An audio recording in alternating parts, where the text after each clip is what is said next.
In this video, we'll be learning the concept of concurrency in Golang. So here I've got a very simple project where we fetch data from this site right here. So if you go to, let's say this domain /4, you get the JSON. It's similar to 900. If you go to 970, you'll get the 970th JSON. So this project, basically what it does is it loops over, it has a for loop which iterates 50 times and fetches the JSON from 1 to 50. So just to demonstrate to you all the power of concurrency, now if I run this program without concurrency and I run it, you can see the amount of time it takes for me to fetch that data and print it. So it took 32.1 seconds to fetch 50 JSON from that website. So now if I add concurrency to this, so if I go back here and paste in, this is the code with concurrency, and we are this time around we are fetching 1000 JSON instead of just 50. So now if I try to run this program, if I save this and run the program, you can see the speed of it.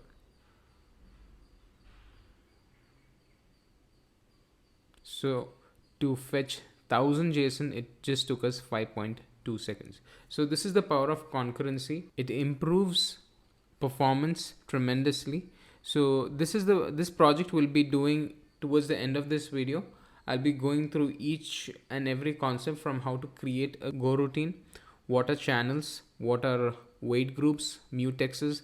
We'll be going through all of those concepts, and towards the end we'll be building this application to solidify whatever we've learned. Hope you all get some value out of this. Before actually getting into the coding part of the video, I think it's important to understand the difference between what parallelism is and what concurrency is, because there's a common misconception that these two concepts are same. So what parallelism is, basically when tasks are running at the same time, leveraging the power of the CPU to enhance performances. So if you see here in the diagram, task T1 and task T2 have the same start time and same end time. So this basically uses the power of the CPU to increase performances, whereas concurrency is when these two tasks are broken down into smaller parts and they switch with each other. So if, as you can see in this diagram, T1 starts first, then it stops, then it switches to T2, that it completes task 2 and it switches back to T1. So it gives you the illusion that these two tasks are running at the same time, but they are not truly in sync. So I think this is a very good, this diagram represents the difference between what these two concepts are, and Golang utilizes this concept, which is concurrency. So now we can get into the coding part. I've got a very simple program here. So we have the main function, and inside the main function we print out main started, then this say hello function is triggered, which prints out hello world, and again we print out main ended. So now if I run the program, let me clear out the console first and say npm run main.go, we get main started, hello world, and main ended. So this is how the flow would be in most programming languages, but Go provides us with a keyword called go, which allows us to create goroutines. And goroutines are basically lightweight concurrent thread of execution, which allows us to create routines which can execute tasks, different tasks in the background, right? So now if I save this and run the program, you can see we don't get anything in the console. Now that is because whenever you run a program in Golang, there is always a goroutine called main goroutine, and main goroutine does not give control over to other goroutines. So only when the main goroutine gets finished executing, it gives control over to the others. So but in Golang, what happens is when main goroutine finishes, it basically kills off all the other goroutines in the background. So now in here, if I say time.sleep, which basically puts the main goroutine to sleep for, let's say, 1 second, so time.second, and this should be a capital letter. And if I save this and run the program again, you can see now we are getting main started, hello world, and main ended. So what happens here is once this main started is printed, we put the main go routine to sleep, and the control is given to say hello function. And once this is printed again, this gives back the control over to main go routine after a second, and it prints out main ended. Now if we create another go routine called say hi, and if I create the function right here, I can just copy this out and I'll paste it right here, say hi, and I can print out hi. Now if I save this and run the program, you can see I'm getting hi, hello world. But now if you see, we first execute we first create go say hello and then go say hi, but we are in the console we are getting hi first and then hello world. That is because whichever go routine is available when the main go routine is sleep, that is run, and when that finishes executing, it gives control over to the next go routine. So in here you can see that hi is getting printed out first and then hello world, but here I'm defining go say hello first and go say hi. And this is because in Golang, whichever go routine is available, the control is given to that go routine first, regardless of which one you're calling first. So later on in the video I'll show you how to actually keep these go routines in sync, but for now just know that whichever go routine is available, the control is passed over to that go routine. So that's basically how we create go routines. Whenever you're using go routines, you would need go routines to communicate with each other. So this is where something called as channels come into play. So the way you create channels in Golang is you give it the walrus operator, you can say make, then you give it the keyword chan and give the type. So this creates a channel C for us. So now channel in itself is kind of useless. You would need channels to actually send data and receive data. So the way you do that is if I say C and if I say give it the arrow mark and say hello, so this basically sends hello to C. And the way you read data from a channel is you give it the arrow mark and say give it the channel. So here we are sending hello to C, we are writing to channel, and here we are reading from the channel. So C is basically giving a value to the data. So now if I try to print this out and say data, and if I save it, I'm getting an error because, okay, fine, no error. So now let me just clear this out and let me run the program, and you can see we are getting an error saying all go routines are asleep, deadlock. So this happens basically because channels have this gotcha property, which is whenever you read or receive data to a channel, it blocks that go routine and gives control over to whichever go routine is available. So what happens here is we write to the channel, main go routine basically gets blocked and looks for whatever go routine is available. But in our case, we are not defining any go routines. That's why basically what happens is the main go routine gets blocked forever and it kills the program. So for this to work, what we'll have to do is we'll have to first create a go routine saying say hello.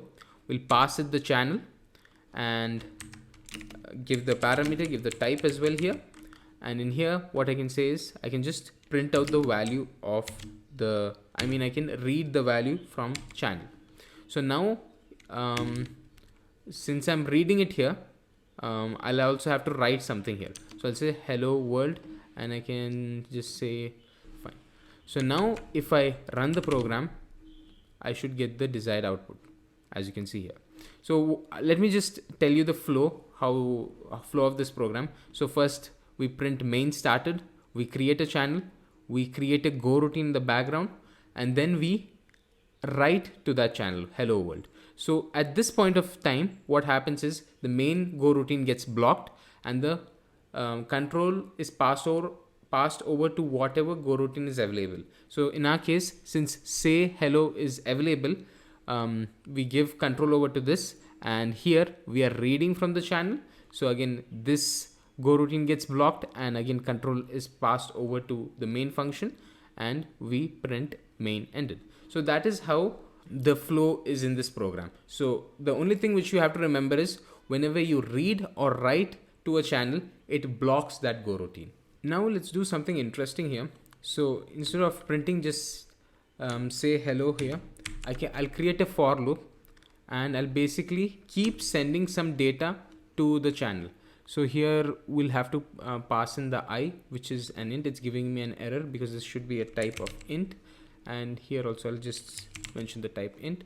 I'm getting no errors. So in here what is happening is we're continuously sending data to the channel. In here we'll have to continuously receive the values from that channel. So for that, Golang gives us a very neat little property called range. So I can just say range C. So this basically loops over that channel and gets us the value, and for each value we can print out something. So I can say print ln, and I can say just C, not C, it's val.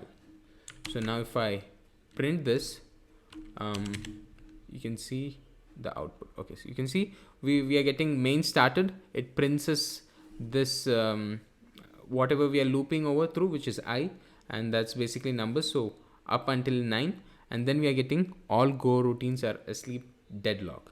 Now that is again because here whenever you're using these channels and loops and all, you'll also have to mention when to close that channel.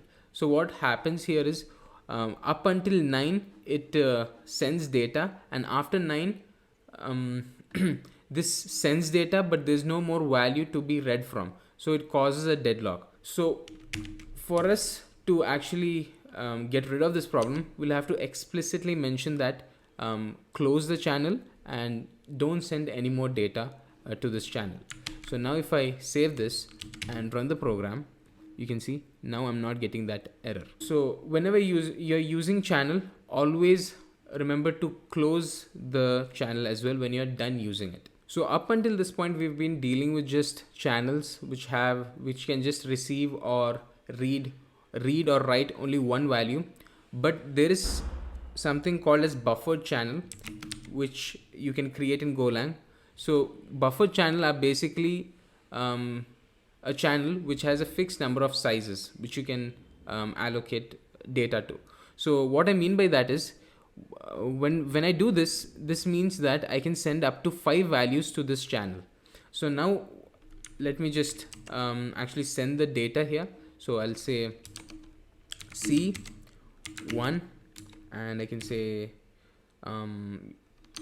I can send up to 5 values to that channel, and in this as you know, like this has a blocking property, so the control will be passed here, so I'll have to loop over that as well.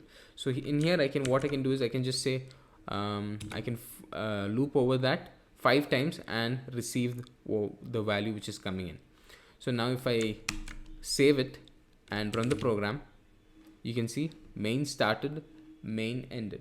Now that is because whenever you're dealing with buffered channel, it is not blocking up until this length is like up until you overflow. So basically what I mean by that is whenever you're sending data 2, 3, 4, 5, since this has a length of 5, the channel does not get blocked. It gets blocked only after you send an additional n+1 value to that whatever you've mentioned here. So since I've mentioned 5 here, up until 5 the channel does not get blocked, but if you send a sixth value to that channel, it gets blocked, and the main go routine basically gives the control over to the go routine in here. So now if I save this and run this program, you can see we've received 1, 2, 3, 4, 5, 6.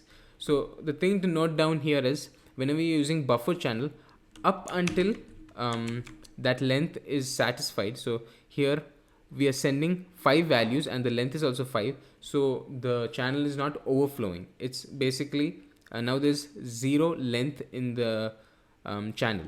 So if I save this and run the program, I'm not getting anything because the main goroutine does not block the channel, as unbuffered channels are unblocked until that length is satisfied. So now if I just give another property here, like if I send another data which is 6, so at this point of time we are essentially spilling out of the channel, and the goroutine basically gets blocked, and we go to whichever goroutine is available, and we get 1 2 3 4 6. So if I had said 3 and I had only 3 values to the channel, and if I run the program, it wouldn't execute. But if I have a 4th value, now at this point of time this channel, the buffer channel gets blocked, and the control is passed over to whichever goroutine is available. And this might come across as a bit confusing. I did at first, but just play around with this and you'll get what I'm trying to say. There is another thing which you would need to know, which is if you're basically not spilling over that channel. So since the length here is 3 and I'm sending in 3 datas, now if I run the program again,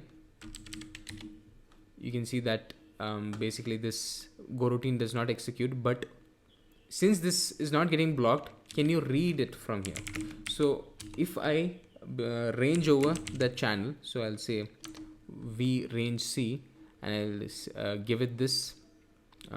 If I print main received v, and if I run the program, you can see main started, main received 1, main received 2, main received 3. So whenever you're using a buffer channel and you're not spilling over the channel, meaning you don't have n, you're not writing n plus value when the length is n, you can read that value in that goroutine itself.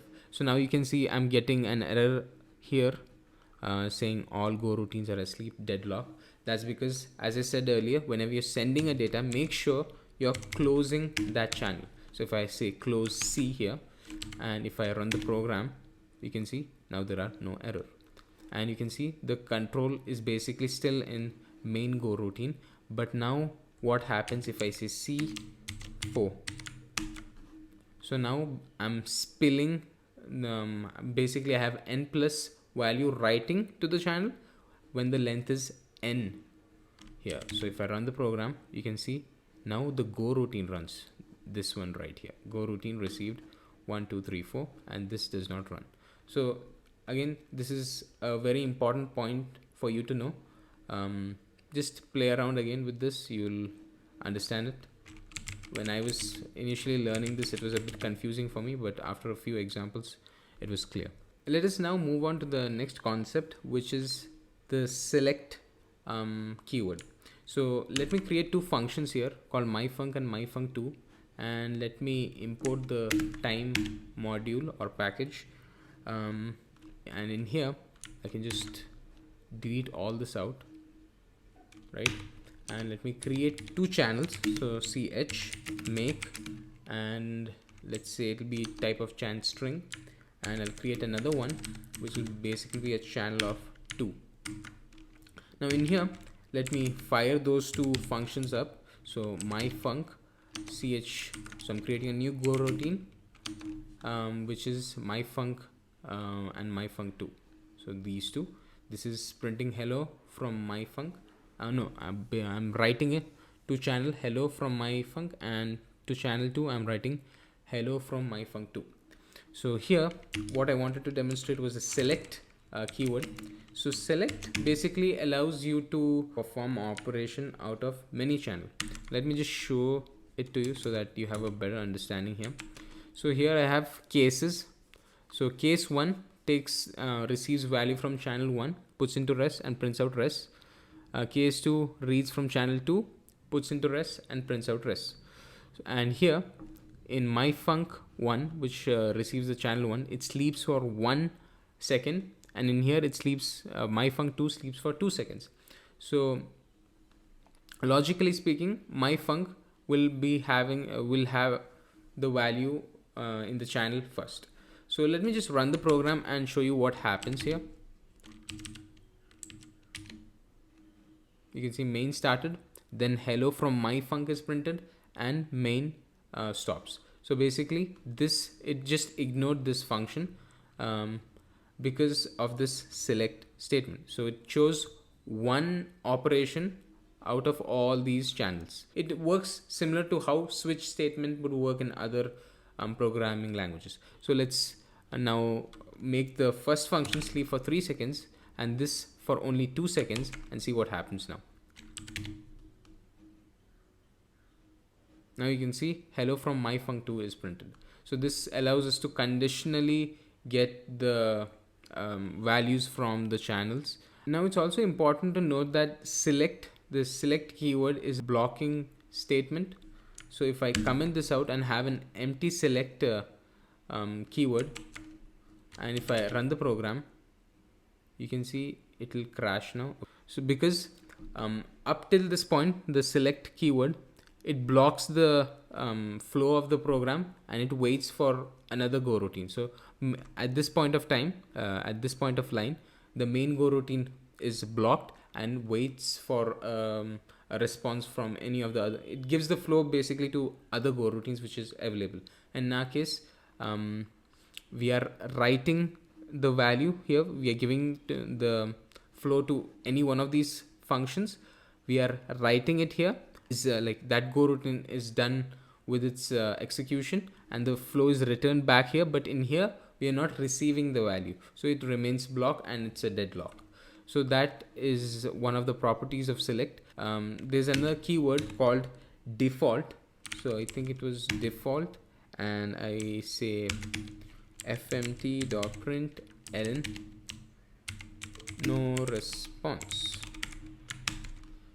So if I did that and ran the program, you can see there's no response, because when you give it the default keyword, this select statement basically becomes unblocked. So it does not wait for any response from the channel. The flow is still maintained by the main go routine.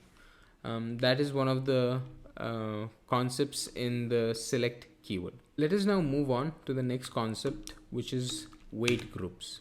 So if I just delete out that and remove all of this unnecessary code, let us create a loop of 5. So I'll say I is equal to 1 and I'll loop over 5 times, and I say I plus plus. Let me create a new go routine here saying go worker. I give it a I, and here instead of my func, let me just say worker, and it will receive an index saying it should be an int, and I can just print out that here. So I'll say fmt.println index. Now in here, if I say if I save this and try to run it, I don't get anything, because as I said earlier, whenever you're creating a go routine and the main go routine is not blocked, the flow is still maintained by the main go routine, and only when the main go routine is done running, the flow is given to worker, I mean the next go routine. But when main go routine finishes, it terminates the program. So in here we have a new concept called wait group. We create a wait group called wg. It comes from the sync package, and this will be dot wait group, and you'll have to import this sync from the import section here. So we created a wait group, and here we can say wg dot add one, and inside the worker function we'll say wg dot done. I'll explain what this means. Let me just finish writing this. So wg done, we are getting an error because we'll have to pass it, and we'll pass it the address of this so that any changes made inside this function like reflects here. So and wg, and because you're giving it the address, you'll say wg star which is a pointer sync dot wait group, and this should get it done. Now if I save this and say wg dot wait and save this, now it should run the program, basically get the values for us. So what wg does is it basically synchronizes everything. Here what we are doing is we are incrementing a work group, saying that one task is added, and inside that, when the worker, which is this go routine, is basically done, we say that wait group, we say wg dot done, which decrements this one, saying that that task is done. So until all of these, so I'm looping over this 5 times, so there are a total of 5 values in the work group, wait group, and here only after those 5 wait groups are finished executing will the program again start running. That's where this wg wait comes in. So this statement right here tells the program to wait for all these wait groups that have been added. So in our case it's 5, the 5 tasks which we've allocated to this go routine. Only when it's done, you continue the flow of program. So that's basically what's going on here. And as you can see, this is not like in 1 2 3 4 5. It's whichever worker completes its task, that is being printed. So that's how you synchronize and make sure that all your tasks has been done, and only then you can start with the flow of your main program. So this is we'll be using this in our example towards the end. At that point of time, I think this will be very clear for you why we use wait groups and all. Let us now move on to the last concept. So let me explain the last concept, which is mutex, with an example. So here I have an example which is similar to the last one. We have a number initialized to 0. We are passing it to the go routine worker, and we are incrementing it to 1. We are also iterating over it 1,000 times. Here we are using wait group to make sure that all the go routines have finished before we actually give the flow back to the main go routine. If I save this and run this, you should know what the output is. It should be 1000, right? Because we are incrementing each time by 1, and we are looping 1000 times. So now if I run the program, you can see we are getting 978, we are getting 980 the next time, 975.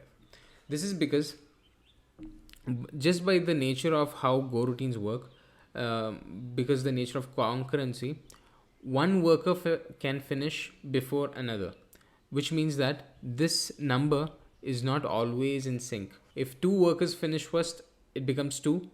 Before the 3rd worker gets the num2, the 4th worker gets it, it's again 0. So it's never in sync. That's the problem. So this is where when something called as mutex come in place. So if I say msync dot mutex, and we give it a property of the mutex, which is dot lock, and inside the go worker again, I can give the address of the mutex, and over here I can give it the value of it. So I'll say m star sync mutex dot mutex, and I can say m dot unlock. Now what I'm basically doing here is I'm locking this worker, saying that only release these values once this worker has finished its task. So this maintains the value of the number. So now if I try running the program, it's 1000. If I run it again, it's 1000. If I run it again, it's 1000. So this is generally used when you are sharing let's say a particular value among workers, but generally speaking you should try avoiding it. But to make sure all of those value which you're sharing with all of your go routines are in sync, you use sync.mutex. So that was the last concept. Now we can move on to the fun part, which is building a mini application where we'll utilize all of these concepts. Before we actually implement the mini project, I think it is important to note the pattern which we'll be using in it, which is called worker pool. So the idea behind worker pool is that you cannot have thousands of goroutines running in your program, because especially when it's running on a CPU which is not of adequate performance. So this is where worker pool comes into play.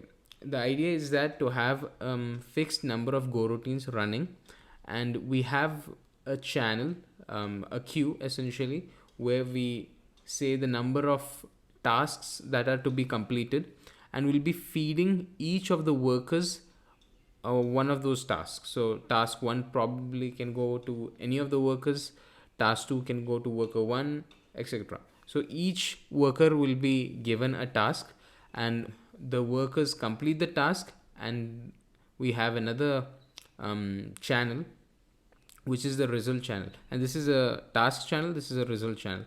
So one of the tasks from the task channel will be given to the worker will process it, and he'll send it to the result channel.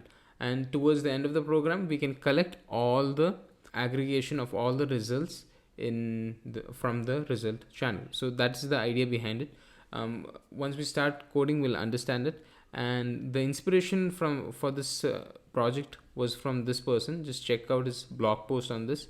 I'll leave the link down below so that you can just read it and get a good idea about it. It's a very good one. Do check it out. This is the code which we'll be working with. So let me explain to you what we are doing. So if you go to this URL called https://xkcd.com/the number/info.0.json, you get this JSON. And they have, I think, around 900 or so such JSON. So if I go to 550, I get a different one.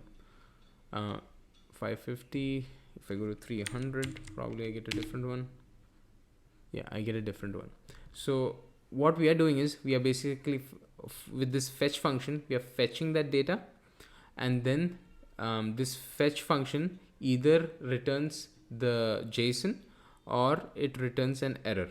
So that's basically what this fetch function does. It's all written in native Golang. I have not installed any packages. And in here, what we are doing is, we have a loop of 50. We are looping it 50 times. We are calling that function with the I. So from 0 to 50, we are getting the JSON. So if I go back here, this will be from 0 to 50. So if I go 50, I get the 50th JSON. It goes on like that from 0 to 50.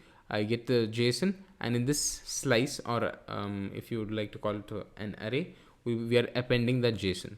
And after collecting all of that, what we're doing is, we have a function called write to file, and again, this is all written in native Golang. We are essentially getting the collection of that JSON. We are giving it to this function. This function basically creates a new file called result.json, and it puts that JSON in that file. So that is what these two functions does. So let me just run this program. Now this is without concurrency, and you can see how slow it is. It will be running sequentially. So you can see fetching data 0, fetching data 1. This takes quite some time. And if I wait now and wait for this to finish, I've also put an elapsed time here, and I'm printing the amount of time it took for this to get that file here. So we can see that shortly. You can see here it took us 27.9 seconds for us to get 50 JSONs. Now imagine how much time it would take for us to get 1000 JSONs. And let us start implementing concurrency with Golang to speed up the process. So now initially what we'll do is, if I go back to Mozilla here, go to that diagram, let us create this channel of jobs. So let me go back to Visual Studio Code, and I'll just remove all of this. I'll also remove this as well.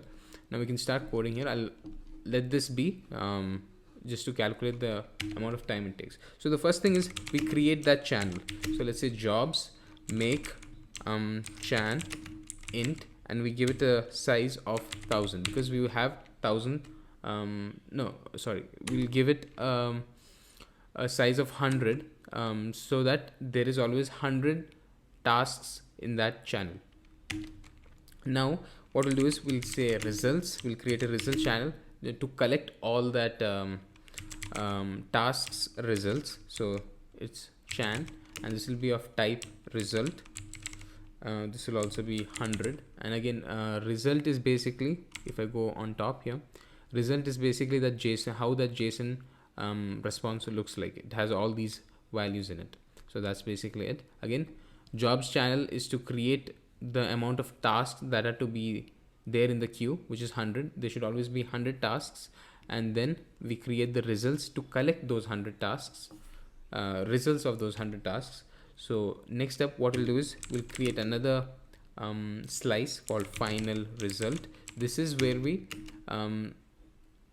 get all the results and we basically put it into this final result right here. So now this will be a type of array, a slice of result. And now what we can do is we can say we can create a routine, Golang routine called allocate jobs, and we can put in this jobs channel. So now under the fetch function, what I'll do is let me create that function, so called func allocate jobs. This will take in jobs channel, and also it will also take in number of jobs. So number of jobs, and I can just say here okay, so fine. So this is giving me an error because there are two parameters. Okay, so allocate jobs takes in another parameter, which is the amount of tasks there are. So there is 1000 tasks, and jobs is the amount of jobs that are to be there in that queue. If I go back here, this queue will have 100 tasks, 100 tasks always, and we'll keep this in a loop so that each time the worker is fed one task.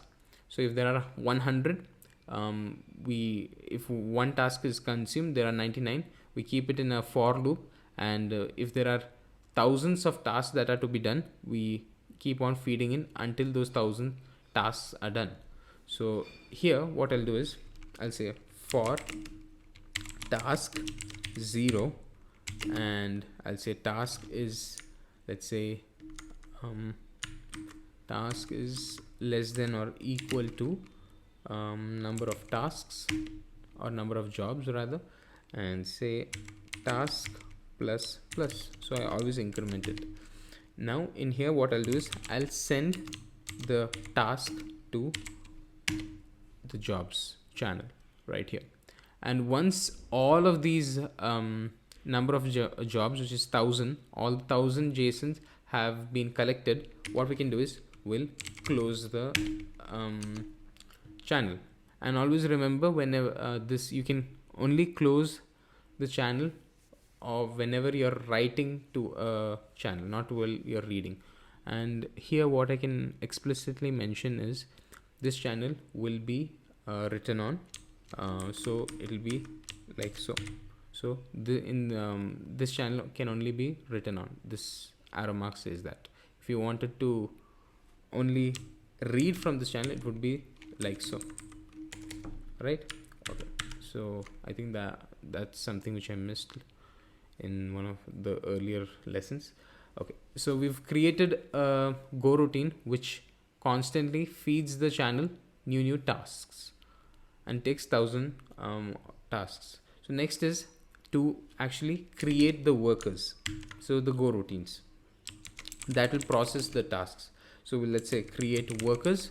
So in our case, let's have let's say 100 workers. So I'll say w 0 w again, and say less than or equal to 100. I'll say w plus plus, so we increment it, and we say go worker jobs. It'll have jobs and it'll also have results.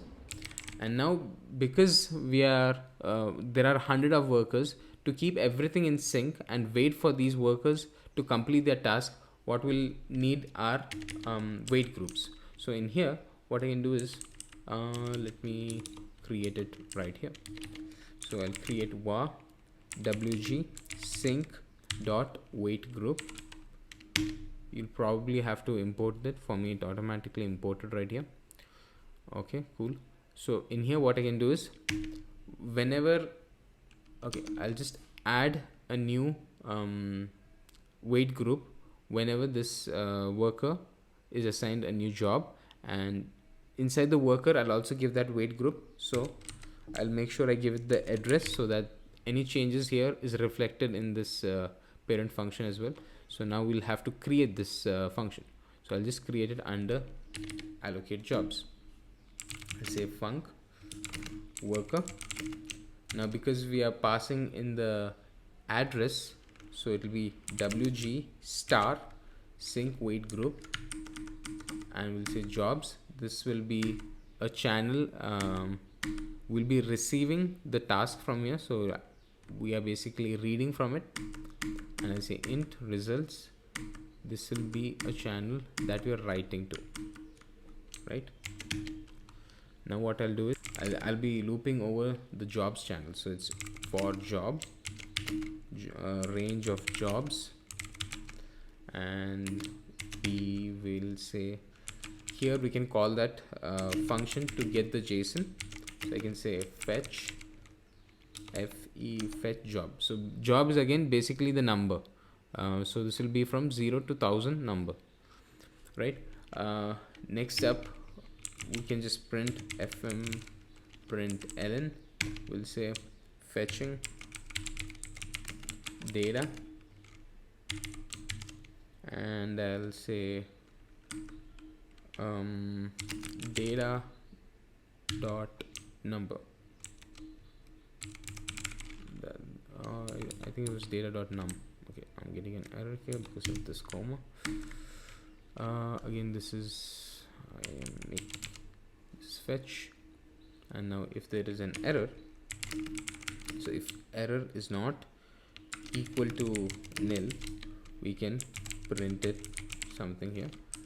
So it will be error while fetching, and I can just say error. That's fine. So if there is no error, what we can do is we can print we can write data to the channel right here. So star data, and once this is done, once the worker has completed this task, we can say wg.done. Cool. So now after this is done, so here what we are doing is in allocate jobs, if I go here, what we are doing is we are constantly feeding the jobs channel new tasks. So from 1 to 100, if there are for jobs there are 100, the length is 100. So when one is consumed, immediately another new task is assigned to it. And here we are in the worker function, what we are doing is we are reading from it. So we are writing here, we are reading here, so there won't be any deadlocks. Now if I go down below here, I'll create the last go routine, which is go get results, and this will get the results, and I can say and final result, so that I can append all the results which are being sent here in here. So let me just create that function now. So under here I'll say get results, and this will be this will be something which will be receiving from that's why I'm giving this arrow mark here, will be sending the data, or we can say we are reading the data. Cool. So here what we can do is we can get the data by looping over it. So range results, so this will constantly be it will be getting each of the result from the result channel, and I can say star result collect final result is equal to append final result. So this will constantly be appending the JSON to this slice right here. So we got all the results. So what we can do is, after getting all the results, we make sure we wait so that all of those goroutines have finished its task. Then we can close it. Make sure you close the channel, close the results, and then what we can do is we can just say error write file. We can call that function which we created earlier. As this will be returning an error, I'll say err, and if error is not nil, that means there is an error, I'll say log dot fatal f error while writing to a file. So that's basically it. So we've created now 100 workers who will be completing thousands of jobs for us. Yeah, okay, it's already there here. I've already run it once probably. Cool. So now yeah, I've run it before 50. So here I have 50. Cool. So now let me try running this, and you can just see the speed of it, the speed of the execution. I'll run it.